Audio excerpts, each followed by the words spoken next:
بسم اللہ الرحمن الرحیم ایاک نعبد و ایاک نستعین۔ میرے پاکستانیوں، کل میں نے آپ کو سائفر کے متعلق بتایا کہ وہ سائفر کی کہانی کیا تھی۔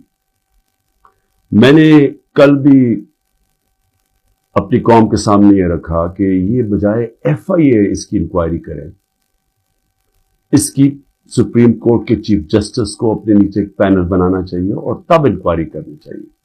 اور وہ میں یہ کیوں کہہ رہا ہوں؟ ایف آئی اے کی انکوائری کیسے ہوگی، کیسے اس کی کوئی کریڈیبلٹی ہوگی، جبکہ جس میں ملوث، اور یہ ثابت ہوگا جب بھی ایک صحیح انکوائری ہوگی، اس میں ثابت ہوگا کہ جنرل باجوہ کے علاوہ یہ شہباز شریف، آصف زرداری، یہ سب ملوث تھے اس میں۔ کیونکہ جب ہم نے ان کو کہا، اپوزیشن پارٹیز، اس وقت ہم نے کہا دیکھ تو لیں سائفر کو، تاکہ آپ کو پتا تو چلے کہ ایک ملک کی توہین کی جا رہی ہے۔ یہ عمران خان کی توہین نہیں ہے، یہ ملک کی توہین ہے، تو آپ دیکھ تو لیں۔ ایک دم صاف انکار کر دیا۔ تو اس سے واضح ہو جانا چاہیے کہ اتنا خوف کیا تھا دیکھنے کے لیے، کیونکہ ان کو پہلے پتا تھا کیا ہو رہا ہے۔ اس سے بڑے پہلے یہ ملاقاتیں کر رہے تھے جا کے ایمبیسی لوگوں کے ساتھ۔ اچھا جی، اب میں یہ اس لیے کہہ رہا ہوں کہ یہ سائفر کی اندر تحقیقات ضروری ہیں، کیونکہ ایک آئی ایم ایف نے رپورٹ شائع کی ہے 2018 سے اور 2023 کے بیچ میں، انہوں نے ایک رپورٹ دی ہے۔ یہ میں ضرور چاہتا ہوں کہ یہ آپ جو آپ میں سے سمجھتے ہیں تھوڑی بہت بھی معیشت کو، وہ اس کو ضرور دیکھ لیں، کیونکہ میں جب کہتا ہوں کہ ملک کا انہوں نے بیڑا غرق کر کے رکھ دیا ہے، کہ وہ گورنمنٹ جو زبردست پرفارمنس دے رہی تھی، جو ہم نے اپنے جتنے بھی ٹارگٹ سیٹ کیے تھے، ہم نے آخری سال سب ٹارگٹ سے آگے نکل گئے۔ ٹیکس کلیکشن سب سے زیادہ ہم نے اپنے ٹارگٹ سے اوپر چلے گئے، ایکسپورٹ ٹارگٹ اوپر زیادہ ملا، ریمیٹنسز جو باہر سے ڈالرز آتے ہیں وہ زیادہ ہوئے جو ہمارے ٹارگٹس تھے۔ آپ سارے ٹارگٹس جو ہم نے اپنے آپ کو سیٹ کیے تھے اس سے آگے نکل گئے۔ تو اس وقت یہ گورنمنٹ گرائی گئی۔ تو میں اگر یہ کہتا تھا تو مخالف یہ پی ڈی ایم والے کہتے تھے کہ جی یہ تو، اور دوسرے اپنے بتا دیتے کہ جی نہیں، تو ہمیں تو بارودی سرنگیں ملی اور ہمیں یہ ہو گیا۔ لیکن اب آئی ایم ایف کی رپورٹ آئی، اس سے پہلے بھی ضرور اکنامک سروے آف پاکستان پڑھ لیں، جو ان کے دور میں پچھلے مئی میں شائع ہوا تھا، ان کے دور میں ہوا تھا، جو ابھی بھی شائع ہوا، ذرا اسے ضرور اس سے بھی دیکھ لیں۔ وہ کیا چیز سامنے آتی ہے کہ جب ایک سازش کے تحت جنرل باجوہ نے ایک سٹنگ گورنمنٹ کو گرایا، تو اس قوم کو کتنی تکلیف اٹھانی پڑی اور اٹھا رہی ہے تکلیف۔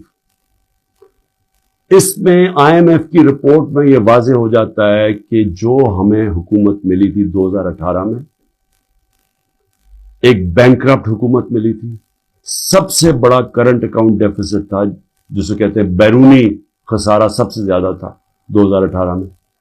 اس حکومت کو جب حکومت ملی تو جو ہم نے اصلاحات کی اور مشکل فیصلے کیے، اس کی وجہ سے ملک صرف یہی نہیں کہ اس بحران سے نکل گیا، بلکہ کرونا، آئی ایم ایف بھی اب کہتا ہے کہ جو کرونا کا جس طرح ہم نے اس کا سامنا کیا، اتنے بڑے چیلنج کا، ایک وبا جو ایک صدی میں ایک دفعہ آتی ہے، اس کا جس طرح ہم نے چیلنج کیا، وہ تعریف کرتے ہیں اس کی، کہ جس طرح ہم نے ملک کو ایک کرائسس سے نکالا۔ اور پھر وہ یہ بھی کہتے ہیں کہ ہمیں مسئلے کیا ہے، جس کو کہتے ہیں کموڈٹی سپر سائیکل۔ تیل کی قیمتیں اونچی چلی گئی، کرونا کے بعد ایک ساری انرجی کی قیمتیں اوپر چلی گئی، ساری دنیا میں چلی گئی، تو اس کا ہمیں ایک دم جو ہم صحیح طرح جا رہے تھے اس کا ہمیں پریشر آیا۔ پریشر کیا آیا کہ ایک دم ہمارے جو ڈالرز ہیں وہ زیادہ باہر جانے پڑے، کیونکہ ہماری جو امپورٹس تھی وہ بڑھ گئی، تو جو ہم بیلنس کر رہے تھے اپنی اکانومی، اس میں مشکل آئے۔ اور ہم نے کیا کیا، ہم نے اپنے لوگوں کو مہنگائی سے بچانے کے لیے، کیونکہ تیل کی قیمت بہت اوپر چلی گئی تھی، ساتھ پھر یوکرین کی جنگ کا جیسی خطرہ شروع ہوا تو تیل اوپر جانا شروع ہو گیا، تو ہم نے تیل کی قیمت نیچے رکھی، پٹرول اور ڈیزل کی قیمت نیچے رکھی، تو اس کا وہ کہتے ہیں کہ ہاں انہوں نے سبسڈی زیادہ دے دی اپنے لوگوں کو بچانے کے لیے مہنگائی سے، لیکن انہوں نے ساتھ ساتھ یہ بھی تعریف کی کہ ہم نے جو قدم اٹھائے اس نے اکانومی کو سنبھال لیا تھا۔ ہم کیا امید رکھ رہے تھے کہ جو روس سے ہم نے طے کی تھی، جو صدر پوٹن سے میں ملا تھا، ہم نے ان سے جس طرح ہندوستان سستا تیل لے رہا تھا، ہم نے بھی ان سے لینا تھا۔ اور میٹنگ کے بعد صدر پوٹن نے اپنا انرجی منسٹر بھیج دیا تھا، حماد اظہر جو ہمارے پیٹرولیم منسٹر تھے، ان سے ملاقات ہو گئی تھی۔ بدقسمتی سے اس وقت حکومت کرائی گئی، اور یہ کہہ رہے ہیں آئی ایم ایف اپنی رپورٹ میں کہتا ہے کہ اس سے پولیٹیکل ڈی سٹیبلائزیشن سے اکانومی ڈی سٹیبلائز ہوگی، یعنی جو ہماری معیشت تھی وہ ڈی سٹیبلائز کا مطلب کہ وہ ایک دم مارکیٹ جو تھی اس کے اندر ایک دم انسرٹنٹی آ گئی۔ جب مارکیٹ کی انسرٹنٹی کا مطلب کہ جب جو ٹریڈرز ہوتے ہیں، جو مارکیٹ ہوتی ہے، اس کو جب یقین نہیں ہوتا کہ اب کیا ہوگا، تو یہی میں نے جنرل باجوہ کو میں نے بھی بتایا اور شوکت ترین فائنانس منسٹر کو بھیجا، ان کو بھی کہا کہ ان کو بتاؤ کہ اس وقت نہ ڈی سٹیبلائز کرنا، ان سے سنبھالی نہیں جائے گی۔ اور وہی آئی ایم ایف لگتا ہے کہ ان سے سنبھالی نہیں گئی، ان کو سٹیپس نہیں تھے، انہوں نے غلط پالیسیز بنائی، ان کی پالیسی سے اور زیادہ معاشی حالات بگڑتے گئے۔ اور وہی آئی ایم ایف لکھتا ہے کہ پاکستان کے لیے پچھلے 14 مہینے بڑے تکلیف دہ گزرے۔ تو یہ تو میں کہہ رہا تھا تب سے، اور یہ میں بڑی دیر سے لگا ہوا تھا کہنے کہ یہ جو بھی یہ رجیم چینج کیا، جو سازش کی گئی، اس کی قیمت تو پاکستانی قوم نے اٹھائی، تکلیف تو اب لوگوں کو ہو رہی ہے۔ جب ہمیں انہوں نے ہٹایا تھا تو مہنگائی 12.4% تھی، جس کے اوپر شور مچ گیا، مہنگائی مارچ ہو گئی، ہر قسم کا میڈیا کے اوپر شور، پبلک میں وہ میڈیا والے جو باقاعدہ عوام میں نکلتے تھے جی چیزیں بڑی مہنگی ہو گئی، دنیا میں چیزیں مہنگی ہو گئی تھی، انٹرنیشنل کموڈٹی سپر سائیکل تھا، دنیا میں انرجی کی قیمتیں اوپر چلے گئی، مہنگائی دنیا میں آ گئی۔ 1970 کے بعد دنیا میں سب سے زیادہ مہنگائی آئی کرونا کی وجہ سے، اس کے باوجود 12.4% پہ ہماری مہنگائی تھی، اور پچھلے مہینے 38% پہ پہنچ گئی تھی مہنگائی، اب تھوڑی کم ہوئی ہے۔ اور مہنگائی کم ہونی چاہیے اس لیے کہ دنیا میں تیل کی قیمت اور انرجی کی قیمت نیچے آ گئی ہے، کموڈٹیز دنیا کے اندر 35% ان کی قیمت نیچے آ چکی ہے جب ہماری حکومت تھی۔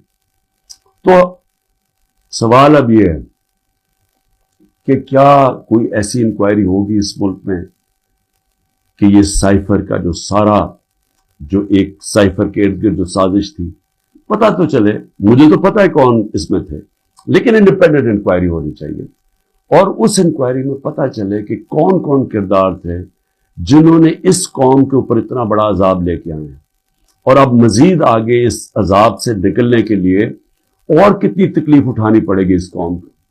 اور اس کے لیے میں پھر سے کوشش تو کرتا ہوں کہ ہمارے چیف جسٹس صاحب کو اس کے اوپر سوچنا چاہیے کہ وہی ایک انکوائری کر سکتے ہیں، کیونکہ یہ حکومت تو کرنے نہیں دے گی، اور نہ ہی مجھے افسوس سے کہنا پڑتا کہ ہماری اسٹیبلشمنٹ یہ کرنے دے گی، کیونکہ اس کے اندر ملوث ہیں جو جنرل باجوہ، اور انہوں نے جو جس طرح یہ پوری 6 مہینے پہلے سے جو پلان بن رہا تھا گرانے کا، اب تو خیر خواجہ آصف کہہ رہے ہیں کہ 2021 سے ہی پلان بنایا ہوا تھا جنرل باجوہ نے ہماری حکومت گرانے کا، تو لیکن اب ذرا ان سے بھی سوال پوچھنا چاہیے کہ آپ نے ہمیں جب گرا کے ان کو لے کے آئے جن لوگوں کو، تو کیا آپ کو اعتماد تھا کہ یہ اس ملک کو اٹھا لیں گے؟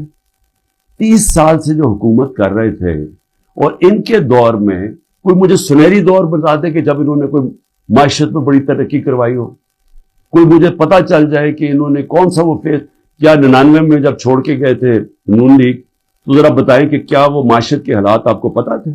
یہ ساکھدار تھے، وہ بینکرپٹ کر کے چھوڑ کے گئے تھے، اور پھر اب یہ آئی ایم ایف کہہ رہا ہے کہ جو 2018 میں یہ چھوڑ کے گئے تھے پاکستان، وہ خود کہہ رہے ہیں کہ وہ تحریک انصاف نے بڑے زبردست مشکل فیصلے کر کے ملک کو اس سے نکالا، تو کیا کوئی ذمہ داری اٹھائے گا اس کی کہ جب اتنی بڑی طاقت ہو جاتی ہے کسی کے پاس تو کیا اس کو پھر ذمہ داری نہیں لینی چاہیے جبکہ وہ طاقت کا غلط استعمال کرتا ہے؟ اور یہ ہی انکوائری میں چیزیں آنی چاہیے. کیوں؟ کہ آگے سے ایسی غلطیاں نہ ہوں کہ آگے سے کوئی ایک آدمی خود ہی فیصلہ بند کمرے میں فیصلے کر کے ملک کو اس طرح مشکلات میں نہ ڈالے. اب میں جو دوسری چیز کہنا چاہتا تھا وہ یہ کہ اس وقت ایک ظلم کی انتہا، ایک ظلم کا ایسا نظام چل رہا ہے جس کی میں سمجھتا ہوں انتہا ہے. سب سے پہلے تو میں جو خواتین اس وقت جیلوں میں ہیں، میں سوال پوچھنا چاہتا ہوں کہ انہوں نے کون سا جرم کیا؟ کیا پاکستان کا آئین پرامن احتجاج کی اجازت نہیں دیتا؟ کہیں آئین میں لکھا ہوا ہے کوئی نو گو ایریاز ہے؟ کہیں پاکستان کے آئین میں لکھا ہوا ہے کہ اگر کسی سے کوئی سمجھے کہ ناانصافی ہوئی ہے ان سے، تو کیا وہ کوئی ایسی ایریاز ہے جدھر وہ احتجاج نہیں کر سکتے؟ جب سپریم کورٹ کہتا ہے کہ پارٹی کے چیئرمین عمران خان کو غیر آئینی اور غیر قانونی طور پہ اغوا کیا گیا اسلام آباد ہائی کورٹ سے، اور جس طرح اس کو مجرموں کی طرح ڈنڈے مار کے لوگوں کو، اس کے بھی اور لوگوں کو، وکیلوں کو، جس طرح اس کو پکڑ کے لے کے گیا تاکہ ساری دنیا دیکھے کہ کس طرح ایک پارٹی کے سربراہ کو کس طرح کا یعنی اس کے ساتھ رویہ تھا، تو کیا اس کا اجازت نہیں تھی کہ پرامن احتجاج اس ناانصافی کے اوپر کرے؟ اور جب رینجرز اٹھا کے لے کے گئے تو کدھر احتجاج کرنا تھا؟ وہی نا کنٹونمنٹس میں کرنا تھا، جی ایچ کیو کے سامنے کرنا تھا، اور کدھر جا کے کرتے؟ تو میں سوال یہ پوچھتا ہوں اس میں جرم کیا تھا؟ جرم جو تھا جو جلائے ہیں، جرم تھا کور کمانڈر کے گھر کو آگ لگانا، یہ جرم تھا. جرم وہ تھا جو عسکری ٹاور جلائے گئے ہیں اور جدھر جدھر بھی جلائے گئے ہیں، وہ جرم تھا. اب میرا سوال یہ ہے کہ کیا اس جرم میں 10,000 لوگ شریک تھے؟ کیا 50-60 لوگ ہوں گے جنہوں نے جا کے جلایا؟ میرا اگلا سوال یہ ہے کہ یہاں سی سی ٹی وی کیمراز ہیں، کیوں نہیں سی سی ٹی وی کیمراز کی فوٹیج سامنے آئی کہ وہ کون لوگ تھے جو پہلے گئے ہیں، کن لوگوں نے آگ لگائی؟ کیا اتنا مشکل ہے اس کو ڈھونڈنا؟ یا سیف سٹی کے کیمراز ہیں، کیا سیف سٹی کے کیمراز نہیں بتا سکتے ہمیں کہ وہ کون لوگ تھے؟ کیونکہ ہم سب چاہتے ہیں کہ ان کو سزا ملے، لیکن اس کی آڑ لے کے یہ کرنا کہ پوری پارٹی کے پیچھے پڑ جانا، جدھر پارٹی کے لوگ ہیں ان کے اوپر، ان کے گھروں میں گھس جانا، نہ ان کی عورتوں کو دیکھنا، نہ بچوں کو دیکھنا، نہ رشتہ داروں کو دیکھنا، جو آئے تو اسے پکڑ کے جیلوں میں ڈال دیں. پولیس کو فری ہینڈ دے دیا ہے کہ اچھا جی آپ کی وہ جیو فینسنگ میں آپ کا آ گیا ادھر، تو چلو جی آپ کو پکڑ کے ہم جیل میں ڈال رہے ہیں، لیکن اگر آپ پیسے دے دیں گے اتنے تو ہم آپ کو جیل میں نہیں ڈالیں گے. ریٹس لگی ہوئی ہیں، 15 لاکھ سے شروع ہوتے ہیں، کسی کو 10 لاکھ میں بلیک میل کیا جاتا ہے، کسی کو 5 لاکھ میں. اپنے ملک کی ہم پولیس کی تباہی کر رہے ہیں یہ حرکتیں کروا کے. کوئی انڈیپینڈنٹ انویسٹیگیشن ہوگی اس کے اوپر؟ کیا عسکری ٹاورز کے اندر نہیں ہم بتا سکتے؟ ایک انڈیپینڈنٹ صحافی کی پوری سٹیٹمنٹ آئی ہوئی ہے کہ وہاں کیا ہوا، اس میں پی ٹی آئی والے نہیں تھے عسکری ٹاور. ایک پتا چلے کہ ریڈیو پاکستان پشاور کس نے جلایا تھا، اس کے اوپر کوئی انویسٹیگیشن ہونی چاہیے. کیوں نہیں ہوئی ابھی تک؟ میرا سوال یہ ہے کہ کیوں نہیں ابھی تک آئی جی پنجاب اس سے کیوں نہیں پوچھا گیا کہ کیوں پولیس وہاں نہیں پہنچائی کور کمانڈر ہاؤس؟ کیوں اس سے نہیں پوچھا جا رہا؟ جب یہ ہوا تھا امریکہ کے اندر کیپٹل ہل، ان کی پارلیمنٹ کے اوپر جب ڈونلڈ ٹرمپ کے لوگوں نے دہلا بولا تھا تو سب سے پہلے پولیس چیف کی خبر لی گئی. اور مجھے یہ پھر سے میں پوچھنا چاہتا ہوں کہ یہ جو عورتوں کو پکڑا ہوا ہے، ہماری اسٹوڈنٹس پکڑے ہوئے ہیں، لوگوں کو جیلوں میں ڈالا ہوا ہے، برے حالات میں رہ رہے ہیں، جو خبریں آ رہی ہیں باہر، کیا کیا ان سے ہوا ہے، وہاں کتنوں سے تشدد ہوا ہے، ان سے اپروول بنانے کے لیے کیا کیا ان کے اوپر ہر قسم کا ظلم کیا گیا. کہ یا کہہ دو کہ عمران خان نے کہا تھا وہاں جا کے تو فائلیں جلا دینا کور کمانڈر ہاؤس میں، کور کمانڈر ہاؤس کو بھی آ گیا، فائلیں جلا دینا. ایک یہ کسی کی 164 کا بیان آئے. اس میں کوئی عقل ہے کہ کیا فائلیں پڑی ہوئی کور کمانڈر ہاؤس؟ آج تک مجھے ایک سٹیٹمنٹ بتا دیں کہ عمران خان نے اپنی ساری زندگی کبھی کہا ہے کہ تشدد کرو، انتشار کرو، لوگوں کو مارو، جلا دو؟ ایک میری سٹیٹمنٹ بتائیں 27 سال میں. 126 دن کا دھرنا تھا، پاکستان کی تاریخ کا سب سے زیادہ پروٹیسٹ تھا، لمبا. بتائیں اس کے اندر کچھ کیا؟ توڑ پھوڑ کی، کچھ جلایا؟ آتے تھے اپنا دھرنا، اب تقریریں کرتے واپس چلے جاتے تھے، شعور لوگوں کو دیتے تھے. اس کو جمہوریت کہتے ہیں. مجھے یہ بتائیں کہ یہاں یہ کہا گیا ہے کہ جی آپ کنٹونمنٹ میں تھے اور آپ کو جیل میں ڈال دیا. مجھے یہ بتائیں کہ جو سب سے مقدس جگہ برطانیہ میں ہے وہ ہے پرائم منسٹر کا گھر، 10 ڈاؤننگ اسٹریٹ. مجھے بتائیں ہر دوسرے دن وہاں مظاہرہ ہوتا ہے. آپ 10 ڈاؤننگ اسٹریٹ چلے جائیں، وہاں آپ ہر دوسرے دن کوئی نہ کوئی آ کے مظاہرہ کر رہا ہوتا ہے کہ جی ہمارے سے ناانصافی ہوئی. کبھی کسی کے اوپر کوئی FIR کاٹی ہے؟ کسی کے اوپر کوئی گولیاں چلائی ہیں؟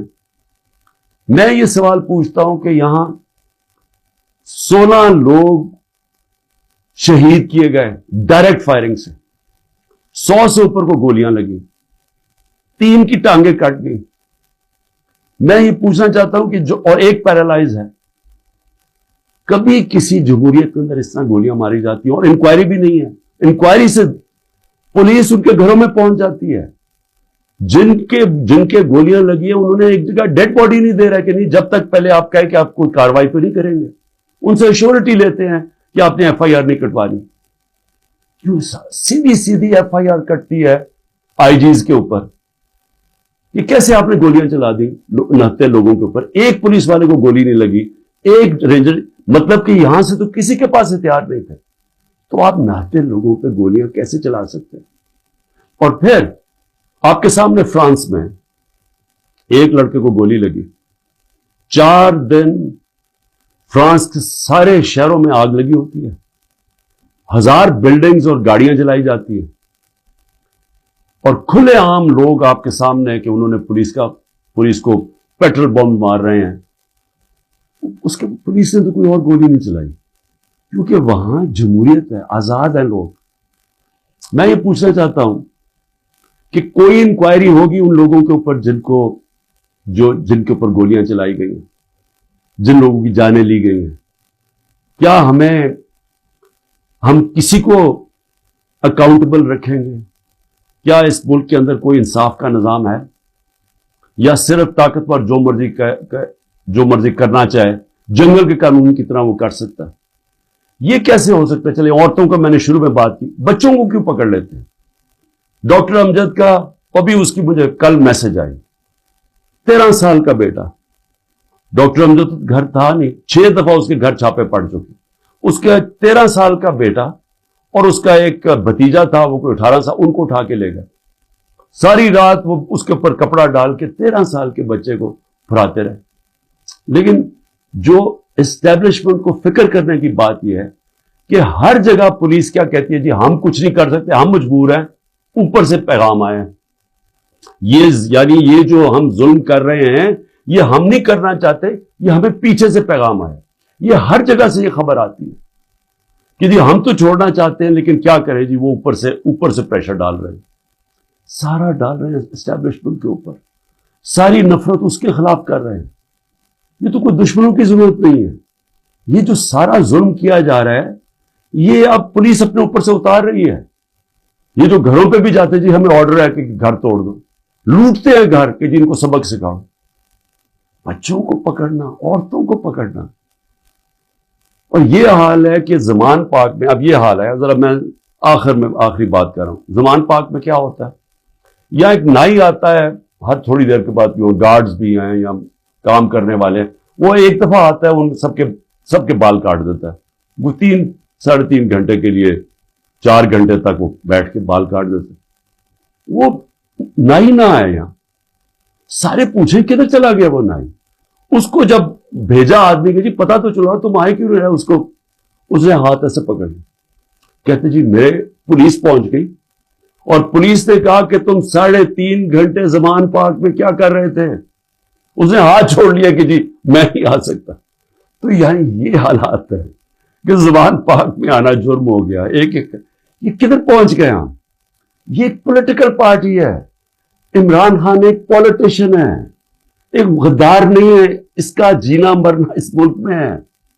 جو لوگ آج اوپر بٹھائے ہوئے ہیں, میں انشاءاللہ کل پورا توشہ خانہ کا بتاؤں گا, کیونکہ اس میں جلدی شروع میں جس طرح بتایا کوشش کر رہی ہے کہ کسی طرح اس کو ڈسکوالیفائی کریں یا جیل میں ڈالیں.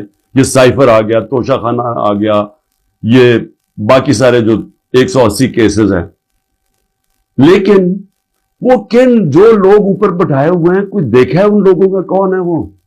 یہ اس کے قوم کے بڑے بڑے مجرم ہیں. وہ لوگ ہیں جو 30 سال سے جرم کر رہے ہیں, جن کے اوپر اتنی فائلیں ہیں ان کی چوریوں کے اوپر. تو میں کل ان کا بھی ذرا آپ کو بتاؤں گا کہ ان کے توشہ خانہ میں, کیونکہ مجھے تو پہلی دفعہ پتا چلا ہے, میں نے توشہ خانہ کا ریکارڈ جو لاہور ہائی کورٹ نے ملایا, میں نے پہلی دفعہ ریکارڈ دیکھا ہے, تو اس میں تو بڑے انکشاف ہوئے ہیں. تو میں انشاءاللہ کل آپ سے بات کروں گا. لیکن میں صرف آخر میں یہ کہنا چاہتا ہوں, اس ملک کو تباہ نہ کریں. جب ایک قوم میں اچھے برے کی تمیز ختم ہوتی ہے, قوم تباہ ہو جاتی ہے. پہلے اخلاقی طور پہ مرتی ہے قوم, پھر معاشی طور پہ مرتی ہے.